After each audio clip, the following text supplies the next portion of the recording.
The idea is 6 is going to be troublesome. 5, your chances are less, and so on. If you go there with one bridge, forget about it.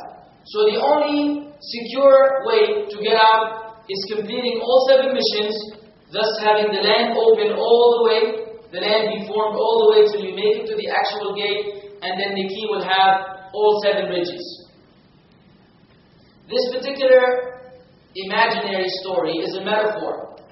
And each one of the things I've mentioned, as I'm sure you guessed by now, symbolize something that we are living with today, aspects of life.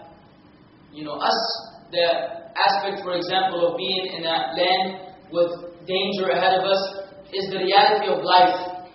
As Allah says, وَلَقَدْ خَلَقْنَا الْإِنسَانَ فِي كَبَدٍ. Verily we have created the son of Adam in hardship, meaning you will have hardship. There will be some missions that we must overcome. The space ahead of us is the lifespan. The emptiness from where you were to the gate is one's lifespan. How one spends it.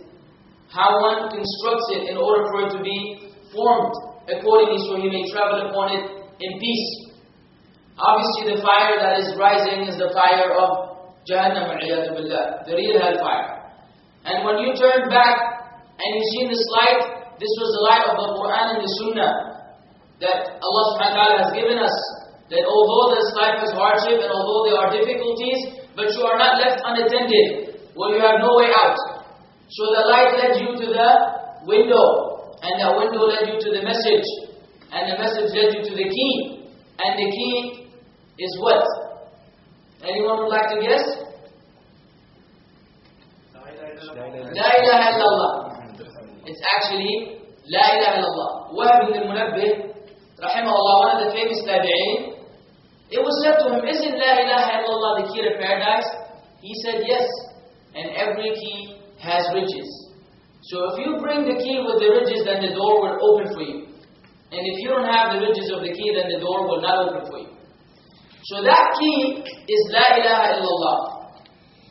And the ridges that we must form in our lives are the conditions of La ilaha illallah.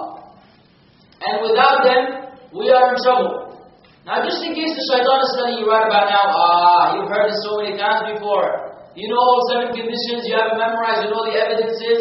Ma'lish. Tell him to go take a hike and seek refuge in Allah from him. This is a message of dhikr, inshaAllah, and you will benefit one way or another. Not because I'm speaking, it's because we're reminding you of the Quran and the Sunnah.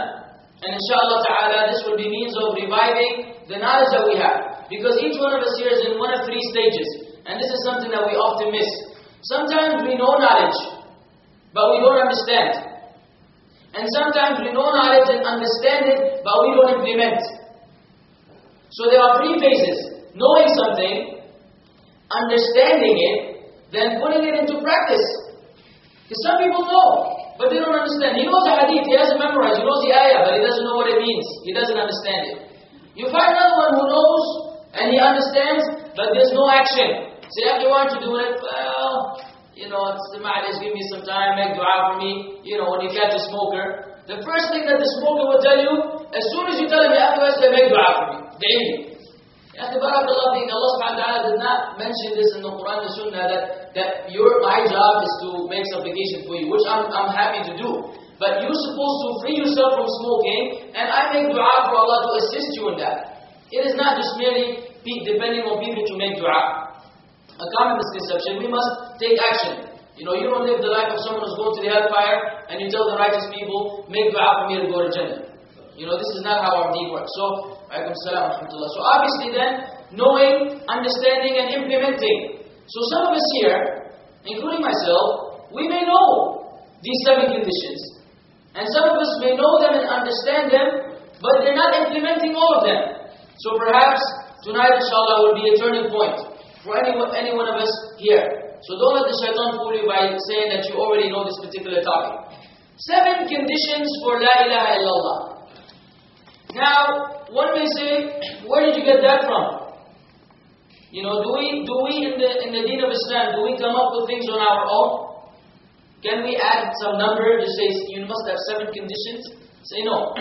You must base it on the Quran and the Sunnah. Yes, the number may not exist, but this is why we have the scholars who Allah blessed with the understanding of the deen. So they studied the Quran, they studied the Sunnah, the statements of the Sahaba, they compiled them, and then they numbered them. They say they realize that there are 7 things mentioned with this particular aspect, and so forth. So this is where we get the numbers, or dividing the Tawheed into 3 categories, and things of this sort. 7 conditions for La ilaha illallah, for your La ilaha illallah to be valid. Because it is not enough to say La ilaha illallah. Not enough. Many people say it. I'll give you an example. Let's say we bring right here, right now, a Chinese person. Is there anyone Chinese here? Okay, so I'm not trying to pick on Chinese, but Chinese usually is a language that is very far from us. Let's say I bring a Chinese who's never heard anything about Islam. No one ever gave him da'wah. He doesn't even know the deen of Islam exists. Okay? And I bring him over here in front of everyone and say, repeat after me, Ashhadu an la ilaha illallah. Do we say? Some of the brothers do takbir. Anyways, there's a difference of opinion. But let's say that takbir is something that you do when someone embraces them. Can we do that? When the person, he gave the shahada. He said, La ilaha illallah. Is he Muslim or not? He doesn't know Islam. No. Subhanallah. How is he going to become a Muslim? When he doesn't know what La ilaha illallah means. He doesn't even know the deen of Islam. To him, God is some statue. Does the declaration of faith, is it sufficient? No. Ya akhwan. How many hypocrites, munafiqeen, used to say La ilaha illallah and Muhammad Rasulullah sallallahu alaihi wasallam every day in the salah? They would go to the masjid and do the salah. And Allah says, إِنَّ الْمُنَافِقِينَ بِالدَّرْكِ الْأَسْفَلِ مِنَ النَّارِ. Verily the hypocrites will be in the lowest level of the fire. Meaning the Jews and the Christians and everybody else will be above them. They will be way below. Eternally. But they give the shahada a lot more than a Chinese person who does not know what it means. But it did not benefit them. So this is why the conditions are important. Many people today who look like Muslims, and act like Muslims, who may come on TV and speak on behalf of Islam, actually have nothing to do with the shahada, except the wording. They may know how to say the sentence, La ilaha illallah. But then when you come to implementation, it is not there. So how do we understand this? I'll give you an example that will simplify bi'idhnillah. Islam is a house. Islam is a house. There is an entrance and there is an exit. You may come in, but you may play around inside with things that will get you kicked out on the other side. So yes, you come in with the shahada, but you may leave by nullifying the shahada. So it's not like once you come into Islam, you're stuck inside. Otherwise, there will be no such thing as apostasy, ridda, people leaving Islam. People will be forced to remain Muslims, but Allah subhanahu wa ta'ala gave the human beings the free will, if they wanted to abandon the truth, to do so. Of course, there are consequences for that action, but they were allowed. La ikraha fi din, there is no compulsion in the religion. So you may come into Islam from one door, and you may leave from the opposite door. And believe it or not, the conditions of La ilaha illallah are very much relevant and necessary for us to remain inside.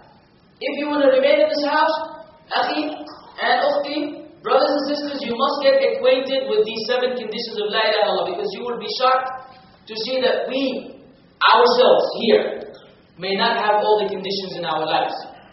We may not have all the conditions in our lives. And you will see, as I go on with this lecture by the will of Allah subhanahu wa ta'ala, how many of them each one of us miss.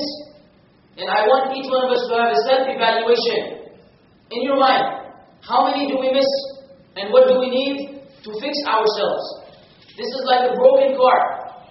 If your car is damaged and you want to get to a destination, you must fix your car. You want to go to Jannah, you must fix your transportation. Transportation is belief system and righteous deeds. You cannot leave it broken, hoping you will make it with a